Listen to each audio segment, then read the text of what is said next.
you appreciate it so much more, rather than when it's like an overnight fucking success. You know what I mean? That overnight success. You know, all these guys, they'll tell you, man. They go back on the documentary and they're like, yeah, on day 2, I was snorting coke and blah, blah, blah, you know, and blah. And I was so excited I went on tour and I don't even remember the fucking tour, you know? We had our bass player, after 4 stints in rehab. OD you know? In the middle of the record, so now we have a third. This is our third bass player. Yeah, exactly. That you tell the bass, the difference in the bass, yeah, because it's a totally different guy, you know? Look at the guy who was with Alice in Chains. Mike, man, he broke my heart, man. I was rooting for him. Overdose. Mike Starr. Yeah. Overdose. Mike Starr, dude. You know? And he had like 6 months of sobriety. Yeah. But I grew up listening to that because I was, you know, Nirvana, Soundgarden, right. Alice in Chains. You get plucked out of society and you get put in this isolation booth where you're recording all kinds of music. You make a ton of money and you don't get those fundamental parts of the human brain where you gotta take criticism, you gotta take loss, things happen to you in life and you just gotta accept it. He lost his best friend and it ruined his life. That's right. Yeah. All of a sudden life is over, I can't move on. Like, well, yeah, things happen. You know, you lose your dog, you don't go out and kill yourself. You know? Like the guy on the freeway with HMO. You just gotta live with it. I'm gonna fight for life in HMO. What? My dog died? Oh, fuck it. By the fucking shotgun like that guy on the news. Yeah, exactly. Whatever. So, yeah. You have to, you know. But and that's what happened. And it looked like he was on the right track. He was on the right track. The program, he was dealing with some issues that went on, and he even spoke to he went on the revisited. He went to the what is it? Sober House with what's the Celebrity Rehab. Yeah, that's where Dr. Drew. Dr. Drew. Dr. Drew is an amazing person. Yeah. Did you read that book I gave you? Which one? Oh, Cracked? I did not. I still have it though. So by Dr. Drew. That counts for something. Oh, he wrote that? Yeah, really? Cracked. Yeah. Really good. It's really, really good. I'm a big fan of Adam Grohl and Dr. Drew. Yep, that's right. So that's you know what? If I start School of Rock before I even teach them instruments, I'm gonna say you guys are gonna have to go through a 12-step program. You're not an addict. Don't worry. Didn't they try that with the DARE program? That's right. That's an amped up version of the '80s DARE program. Yeah, the last book I read was Anthony Kiedis, Ooh, Scarred, which, by the way, they're actually being inducted into the Hall of Fame today too. Yeah, I would have to choose them first. That was one of my points that I was relating to you about when it came to this Axl Rose situation. There's not too many bands out there where the instrument players are just as popular, if not more popular, than the actual lead man. Most of the time, you think of a band name and then the lead guy. Right. But not with Chili Peppers. That's like with Hootie and Lee. That's what I was saying. Right. I mean, when you think of Guns N' Roses, Slash comes up. You got that image, which is interesting because there's really not much. He doesn't speak out. He's no Lars Ulrich. When you think of Metallica, you're confused. Yeah. Who is the front man in that band? Right. You know. Right. And so Lars created Metallica, so Lars is the he's main. Like the he's a main songwriter actually. Right. Which well, is it was Cliff Burton before he died. Oh, was it? Yeah. He got an 83, didn't he? Or 86? Right. Yeah. But those first 2 albums, right? Yeah. Was pretty much all Cliff Burton. Right. And I'm sure we're gonna get some feedback on that, whether he was or not. But yeah, I'm pretty sure that he was the main writer. So when it comes to 2 people that are popular in a band, you know, you gotta accept them and move on. Him not accepting the fucking. The award, or just showing up just to give the band some kind of appreciation. Right. Well, the same thing happened with the Police when the Police with Sting and then the other 2 guys. Like this is how frontman shit works. I don't even know the name of the lead guitarist or the drummer. Right. I know Sting though, and he was part of the Police. Right. Roxanne, something in a bottle, message in a bottle, and all these other things. Right. So they put him in the Hall of Fame, right? And they play one night, right? And they say, hey, well, we played one night together, man, so maybe we can put our egos aside. They start the fucking tour, and what happens? Like halfway through it, he's like, fuck you guys. I'm Sting, motherfucker. I'm fucking Sting. I don't even need you bitches. Yeah. And he went up and he was like, well, this cancels. But guess what? You still got me. And the fans were like, oh, yeah, we still got Sting.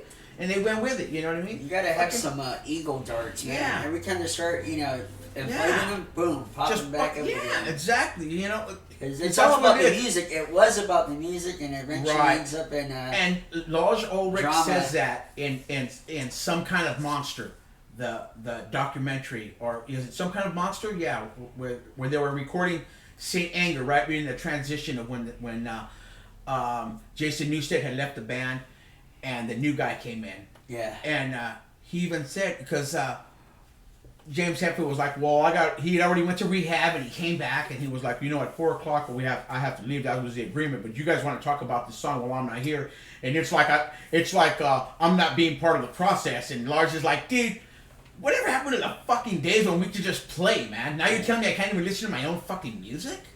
Yeah. Well, I just want to be recognized and I want to be acknowledged. And he goes, yeah, I'm acknowledging that you're a dick, So. It happens. But it happens, I think, in any band. Some of the best music comes out of controversy. Look at Aerosmith. Same thing. Dude, they've been 30 years plus, man. Yeah. Still rocking. 30 years plus. And what revamped them? American fucking Idol. They won't admit. None of them will admit it except Steven Tyler, because because once he went on American Idol, they're like, a lot of people were like, who the fuck is Steven Tyler? Oh, Aerosmith. Okay, boom. Fucking record sales went through the roof, dude. Oh, you mean recently when you recently joined? Oh yeah, recently.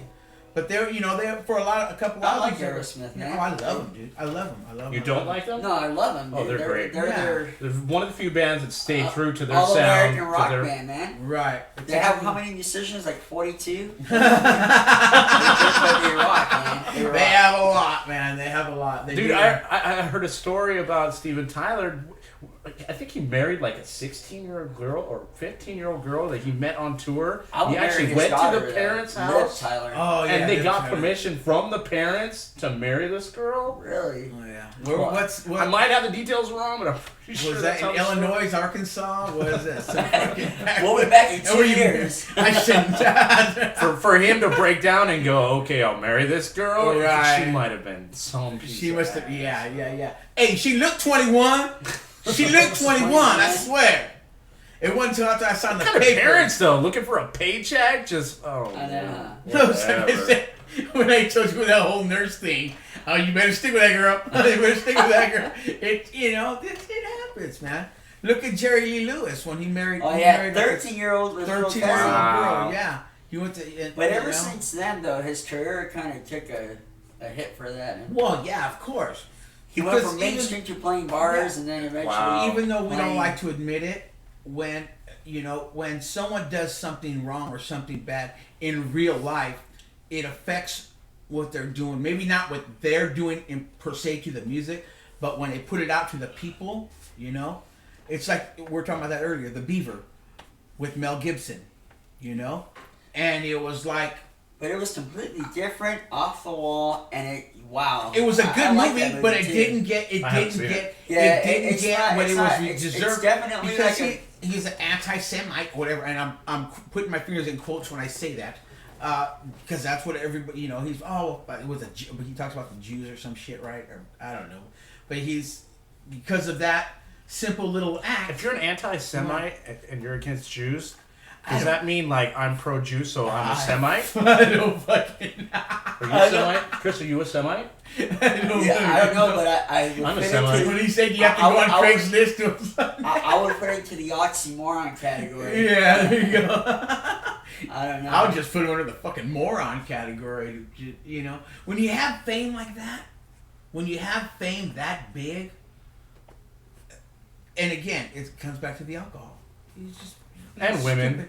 Just fame, being stupid, money. You know what I mean? I'll bury you in the backyard, you bitch! It's like, I'll bury you under the fucking roses! Yeah, it's like, I used to love you. Yeah. Oh, yeah, GNR Lies. Yeah, man. Hey, that's a she bad bit fucking... so much, she drove me nuts. And now we're happier this way. That was a kick-ass fucking... I hate to break it down to you guys, but that song was written about his dog. Oh, really? I used to love her, but I had to kill her. Yeah. Oh, it's about his dog? That bitch. Yeah.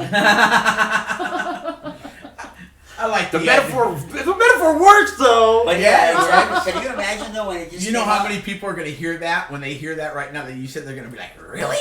Holy, yeah. I got to Google that shit. I got to find that shit out. Just like when we wait. Have patience. First. Yeah.